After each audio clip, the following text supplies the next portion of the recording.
ಭಯ ಆಯ್ತೈತೆ, ಆತಂಕವಾಯ್ತೈತೆ, ಯಾವಾಗ ನನ್ನ ಜೀವಕ್ಕೆ ಏನ್ ಅಪಾಯ ಆಗುತ್ತೋ ಅಂತ ಚಿಂತೆ ಮಾಡ್ತಾ ಇದ್ದೀನಿ. ನಾನು ದಿನವೆಲ್ಲ ಕೈ ಒಡ್ಡುಕೊಂಡೇ ಇದ್ದೀನಿ ದೇವ್ರೆ. ನನ್ನ ಮನ್ಸಿಗೇನೈತೆ ಶಾಂತಿ ಹೊಲ್ಲಲ್ಲೇ ಇದೆ. ಭಕ್ತನು ಯಾಕೆ ಪ್ರೇಮ ಶಾಂತಿ ಇರಲ್ಲ ನಮ್ಮ ಜೀವನದಲ್ಲಿ? ಯಾಕೆ ನಮ್ಮ ಮನಸ್ಸು ಕಳವಳದಲ್ಲೇ ಇರುತ್ತೆ? ದೇವರು ಕರೆಯುವಂತ ಸಮಯದಲ್ಲಿ ನಾವು ಕಿವಿಗೊಡ್ದು.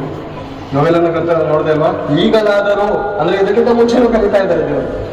ದಿನವೆಲ್ಲ ಆತನ ದೇವರು ಹೇಳುವಂತ ಮಾತು ದಿನವೆಲ್ಲ ನಾನು ಕಾಯ್ತಾ ಇದ್ದೀನಿ. ಈಗಲಾದರೂ ಅಂತ ಯಾಕೆ ಹೇಳ್ತಾರೆ?